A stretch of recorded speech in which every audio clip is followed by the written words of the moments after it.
Hello everyone, मेरे channel में आप सबका स्वागत है। हम देखते हैं कि सारा डैनियल के लिए खाना बनाकर लाई है और जब डैनियल उसे खाता है तो सारा उससे कहती है कि उसने उसका बैकग्राउंड चेक किया है और उसे पता चला है कि वो बहुत फेमस है। और वो कहती है कि जब वो उसे उसके घर छोड़ने आई थी तो उसने उसके रूम में एक फोटो देखी थी और वो डैनियल से पूछती है कि वो फोटो किसकी है। तब डैनियल उसे बताता है कि वो उसकी बहन की फोटो है जिसे बचपन में उसने खो दिया था। और जब डैनियल उससे कहता है कि वो ये क्यों पूछ रही है, तब सारा जल्दी से वहाँ से चली जाती है और वापस उस फोटो के साथ आती है और कहती है कि उसे लगता है कि उस फोटो में जो लड़की है वो है, पर उसे नहीं पता कि वो उसकी फोटो में क्यों है। फिर डैनियल मियोंग को डिनर पर इनवाइट करता है और वो एक रेस्टोरेंट में जाते हैं और डैनियल मियोंग से कहता है कि वो उसे एक छोटा सा गिफ्ट देना चाहता है जो उसके लिए उसका आखिरी गिफ्ट होगा। और वो मियोंग के लिए एक गाना गाता है जिसमें वो उसे अपनी फीलिंग्स के बारे में बताता है कि कैसे वो मिले और जब उसे उससे प्यार हो गया और कैसे उसका दिल टूटा। और गाना सुनने के बाद मियोंग डैनियल से कहती है कि वो उसके गिफ्ट को हमेशा याद रखेगी। दूसरी तरफ मियोंग की मॉम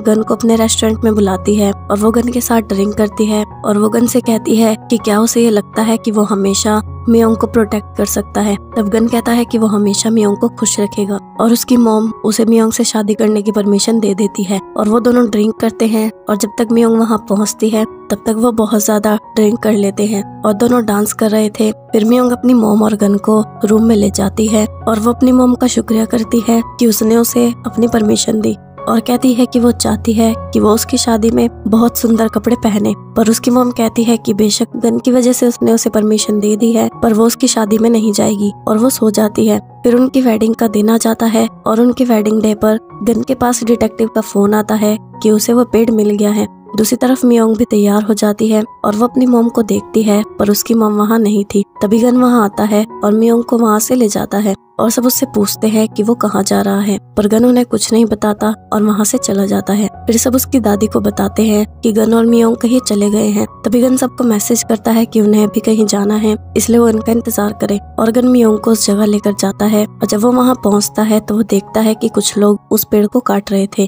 और तब गन उनसे थोड़ा टाइम मांगता है और वो लोग वहाँ से चले जाते हैं। और उस जगह और उस पेड़ को देखकर गन को अपने डैड के साथ बिताई सारी बातें याद आती हैं और उसे ये भी याद आता है कि उसने अपने डैड के साथ वहाँ एक बॉक्स छुपाया था जिसमें उसकी चीजें थी। और फिर वो मियोंग के साथ उस बॉक्स को वहाँ से निकालता है और उसमें उसे वो बॉल मिलती है जिससे वो अपने डैड के साथ खेलता था। और उसके डैड की शर्ट का बटन और उसे एक लेटर भी मिलता है जिसमें उसके डैड ने लिखा था कि अगर उसे ये लेटर मिल गया तो उसे उसकी बीमारी के बारे में पता चल गया होगा और उसकी बीमारी की वजह से वो उसे और उसकी मॉम को छोड़कर गया था और उसे पता था कि उसे अपने फैसले पर पछतावा होगा। और क्योंकि उसे भी ये बीमारी हो सकती है इसलिए अगर कभी उसे भी ऐसा कोई डिसीजन लेना हो तो वो उसकी तरह डिसीजन ना ले और जितना टाइम हो सके अपनी फैमिली के साथ बिताए। और वो चाहता है कि वो हमेशा खुश रहे। दूसरी तरफ सब गेस्ट गन और मियोंग का वेट कर रहे थे और तब गन की दादी सभी गेस्ट को जाने के लिए कहती है, पर तभी गन और मियोंग वहाँ आते हैं और मियोंग की मॉम भी वहाँ आती है और वो वेडिंग शुरू करते हैं।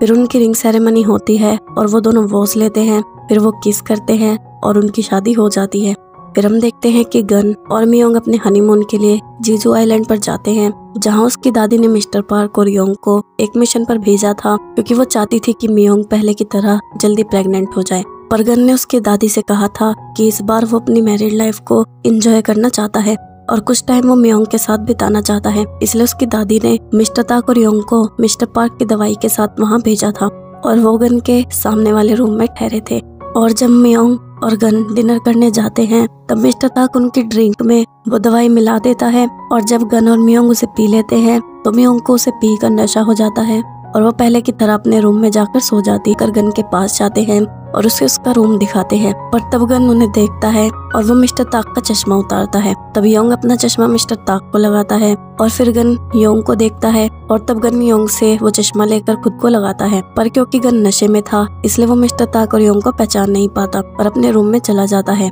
फिर वही होता है जो मकाऊ में उनके साथ हुआ था और जब वो सुबह उठते हैं तो वो दोनों चौंक जाते हैं क्योंकि उन दोनों को कल जो हुआ वो कुछ भी याद नहीं था और वो दोनों ही अपनी फर्स्ट नाइट के लिए एक्साइटेड थे क्योंकि पिछली बार भी वो नशे में थे और उन्हें कुछ याद नहीं था और इस बार भी उनके साथ ऐसा ही हुआ। तब मियोंग कहती है कि कल वो ड्रिंक करने गए थे और उस ड्रिंक को पीने के बाद उसे चक्कर आने शुरू हो गए थे तब गन भी याद करने की कोशिश करता है और उसे मिस्टर ताक और योंग का चेहरा याद आता है और वो उनके दरवाजे को बहुत जोर से खटखटाता है। तब मिस्टर ताक और योंग दरवाजा खोलते हैं और गन उन दोनों को पनिशमेंट देता है और कहता है कि वो उसके साथ ऐसा कैसे कर सकते हैं और क्या उन्हें पता है कि वो इस दिन का वजह से खराब हो गई। फिर हम देखते हैं कि डैनियल ने सैरा की मॉम को मिलने के लिए बुलाया था और जब वो वहाँ आती है तब डैनियल उसे अपनी और अपनी बहन की फोटो दिखाता है और उससे पूछता है कि जो लड़की इस फोटो में है क्या वो उसे जानती है। तब सैरा की मॉम कहती है कि ये सैरा है। तभी सैरा भी वहाँ आती है और वो उस फोटो को देखती है। तब उसकी मॉम उसे बताती है कि ये सच है कि वो उसकी बेटी नहीं है और उसने उसे अडॉप्ट किया था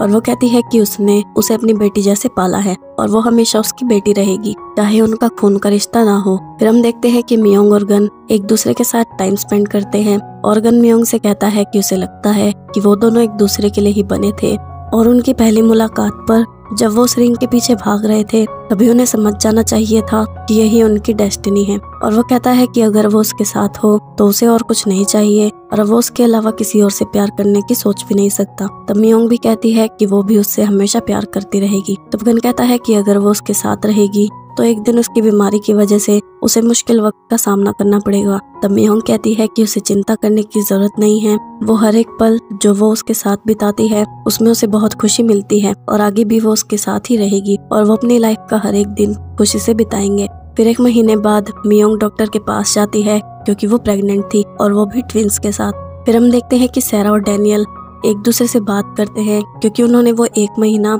अपने इमोशंस को ठीक करने में लगाया और अब वो दोनों ये एक्सेप्ट करने के लिए तैयार हैं कि वो भाई बहन हैं। और डैनियल सैरा से माफी भी मांगता है क्योंकि वो उसे उस दिन वहाँ छोड़कर गया और उससे कहता है कि अब से वो उसे छोड़कर नहीं जाएगा। और ऐसे ही 3 साल बीत जाते हैं और गन फिर से अपने चेकअप के लिए हॉस्पिटल जाता है और डॉक्टर उसे बताता है कि वो बिल्कुल ठीक है और क्योंकि अब वो उस बीमारी की एज से निकल चुका है इसलिए उसे लगता है कि अब वो अपनी लाइफ को एंजॉय कर सकता है। और अब उसका डॉक्टर और मियोंग की मॉम एक दूसरे को पसंद करते हैं पर उन दोनों ने अभी तक अपनी फीलिंग्स एक दूसरे को नहीं बताई है। और जब डॉक्टर मियोंग की मॉम के रेस्टोरेंट में खाना खाने जाता है तो वो उसे मूवी के लिए इनवाइट करता है और उसकी मॉम भी उसके साथ जाने के लिए हाँ कर देती है। और अब डैनियल और सैरा का रिश्ता भी बहुत मजबूत हो गया है और वो दोनों अभी तक सिंगल हैं और जो वक्त उन्होंने बचपन में खोया है अब वो वक्त वो एक दूसरे के साथ बिता रहे हैं। और योंग भी अपनी मॉम के साथ जियोन के डैड से मिलने जाता है और उसमें उसकी दादी भी उसके साथ आती है क्योंकि उसकी दादी ने योंग को भी अपनी फैमिली का मेंबर मान लिया है। और जियोन के डैड से मिलने के बाद योंग की मॉम को पता चलता है कि जियोन के डैड उसकी दादी को जानते हैं और वो भी बहुत अमीर हैं, इसलिए वो भी जियोन और योंग के रिश्ते को अप्रूव कर देती है। और हम देखते हैं कि मियोंग और गन के 2 बच्चे हैं जो ट्विंस हैं और उनमें एक लड़का और दूसरी लड़की है जिनके नाम येना और सोक हैं। और क्योंकि मियोंग बहुत बिजी रहती है इसलिए गन उनका ध्यान रखता है और वो उन्हें अपनी और मियोंग की कहानी सुनाता है कि कैसे वो मिले और मियोंग कैसी थी और फिर कैसे वो बिछड़े और फिर मिले और उसने हिम्मत करके मियोंग के साथ अपनी लाइफ बिताने का फैसला किया क्योंकि वो मियोंग के साथ खुश रहता है और मियोंग के उसके साथ होने से वो फिर कभी बीमार नहीं हुआ और फिर वो खुशी खुशी साथ में रहने लगे। और ऐसे इस ड्रामा की एंडिंग हो जाती है। आप सबको ड्रामा कैसा लगा यह मुझे कमेंट्स में जरूर बताना। मैं मिलूंगी आपसे अगली वीडियो में, तब तक के लिए अन्यंग एवरीवन।